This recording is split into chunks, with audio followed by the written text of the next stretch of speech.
நான் தான் பொன்னம்மா, பூக்கடை வைத்து நடத்துபவர். நான் தான் கண்ணம்மா, நான் ஒரு சின்னதா இட்லி கடை வச்சு நடத்துறேன். வா பொன்னம்மா, எங்க அதிசயமா எந்த பக்கம்? அது ஒண்ணும் இல்லை கண்ணம்மா, இன்னைக்கு +2 ரிசல்ட் இல்ல. உன் பையன் என்ன மார்க் வாங்கியிருக்கான்? அதான் உனக்கு தெரியுமா, ஞாபகம் இருக்கான்னு கேட்டுட்டு போலான்னு வந்தேன்.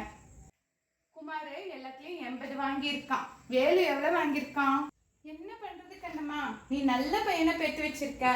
ஆனா என் பையன் சும்மா விளையாட்டுன்னு போய்கிட்டு 65 மார்க் தான் வாங்கியிருக்கான். நான் என்ன பண்றதுன்னே தெரியல அவனை வச்சுக்கிட்டு.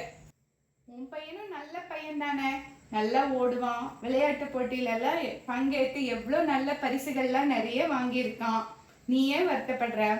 என்ன பண்றது, நம்மளுக்கு வந்ததும் சரியில்லை, வாட்சதும் சரியில்லை. ரொம்ப காசு செலவு பண்ணி படிக்கவும் வைக்க முடியாது. ஏதாவது கடை கண்ணிக்கு வேலைக்கு அனுப்பிச்சு வைக்க வேண்டியதுதான். நான் ஏதோ நம்மளால முடிஞ்சது அவ்வளோதான். மேலே என்ன பண்றதா உத்தேசம்? நமக்கு இந்த இட்லி கடையை வச்சுக்கிட்டு எவ்வளோ பெருசா வருமானம் வரப்போகுது. அவன் புரிஞ்சுக்கவே மாட்டேங்கிறான். அவன் மேலே படிக்கணும் ஒத்த கல்ல நிற்கிறான். எவ்வளோ சொன்னாலும் கேட்கவே மாட்டேங்கிறான். நம்ம கிட்ட காசு இல்லடா அவ்வளோன்னு சொன்னா கூட கேட்க மாட்டேங்கிறான். என்ன பண்றதுன்னே தெரியல. டே குமாரு, என்னால முடியலடா. இதுக்கு மேல என்னால உன்னை படிக்க வைக்க முடியாது, சரியா? நீ பேசாம நம்ம அண்ணாச்சி கடையில கூப்பிட்டா இருப்பாரு நேத்து, அவர் கடையில வேலைக்கு போ. அப்பதான் நம்ம குடும்ப வண்டியை ஓட்ட முடியும், சரியா? சரிம்மா. வாங்கம்மா, உங்களுக்கு என்ன இட்லி வேணுங்களா? மணி ரொம்ப ஆயிப்போச்சு.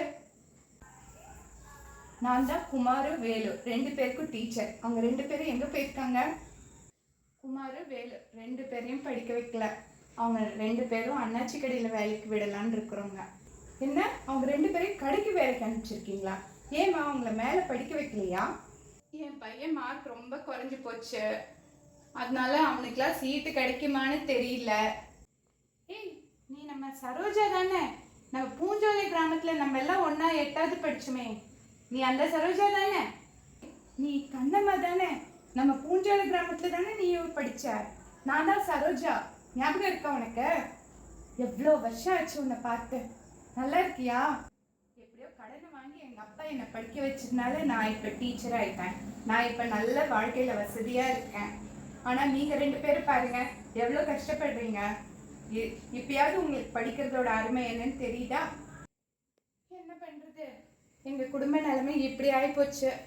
எங்க அப்பாவும் என்ன சின்ன வயசுலயே கல்யாணம் பண்ணி கொடுத்துட்டாரு. எனக்கு என்ன பண்றதுன்னே தெரியல.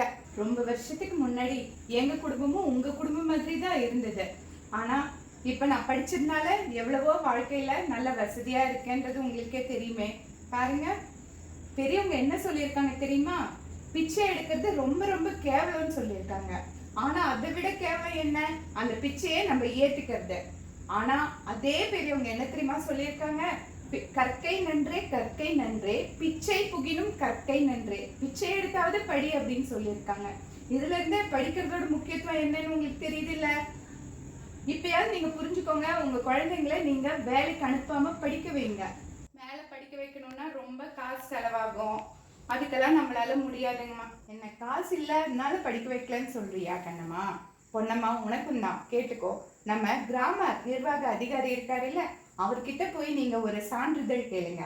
அதாவது எங்க குடும்பம் வறுமை கோட்டுக்கு கீழே இருக்கிற குடும்பம் அப்படின்னு ஒரு சான்றிதழ் கேட்டீங்கன்னா அவர் கொடுப்பாரு. அந்த சான்றிதழை காமிச்சிங்கன்னா எல்லா கல்லூரிகள்லயும் உங்களுக்கு சலுகையில படிக்க வைப்பாங்க. நீங்க அவ்வளோ பணம் கட்டணுன்ற அவசியம் இல்லவே இல்லை. பொன்னம்மா, உன் பையன் விளையாட்டு போட்டிகள்ல ரொம்ப சிறப்பா சாதிச்சிருக்கான். அதனால அவனுக்கு விளையாட்டு கோட்டால சுலபமா சீட்டு கிடைக்கும்.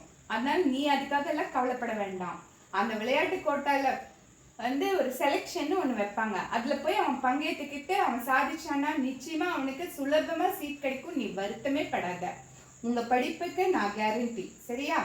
அதோட பேங்க்ல போய் கல்வி கடன்னு கேட்டோம்னா அவங்க கொடுக்க போறாங்க. நம்ம படிச்சு முடிச்சு வேலைக்கு போனோம்னா கொஞ்சம் கொஞ்சமா அதை அடைச்சிடலாம். அதுக்காக நீங்க ஏன் கவலைப்படுறீங்க, வருத்தப்படுறீங்க? உங்களுக்கு எல்லா உதவியும் செய்யறதுக்கு நானும் நம்ம ஸ்கூலோட ஹெச்எம்மும் ஹெல்ப் பண்றதுக்கு தயாரா இருக்கும். கவலையே படாதீங்க. உங்க பிள்ளைங்க 2 பேரும் ரொம்ப பொறுப்பானவங்க. ஸ்கூல்லயே அவங்களுக்கு நல்ல பேரு புகழ் இருக்கு. குமாருக்கு நான் ஒரு ஜெராக்ஸ் கடையில வேலை வாங்கி தரேன். நமக்கு தெரிஞ்ச ஒரு பொண்ணு கேட்டுக்கிட்டே இருக்கா, சாயங்காலம் 6 மணிலேருந்து 9 மணி வரைக்கும் உதவிக்கு ஒரு ஆளை ஏற்பாடு பண்ணி கொடுங்க அப்படின்னு. அதே மாதிரி வேலுவை வந்து ஒரு டியூஷன் சென்டர்ல ஆள் வேணும்னு கேட்டுட்டு இருக்காங்க. அவங்க 2 பேரும் இந்த மாதிரி பகுதி நேர வேலைக்கு போயிட்டு வந்து அப்புறமா மீதி நேரத்தில் படிச்சாங்கன்னா உங்களுக்கு வந்து உங்க குடும்பத்துக்கு அந்த பணம் வந்து ரொம்ப உதவியா இருக்கும். நாங்க உங்களுக்கு நிச்சயமா உதவி பண்றோம், நீங்க கவலைப்படாதீங்க.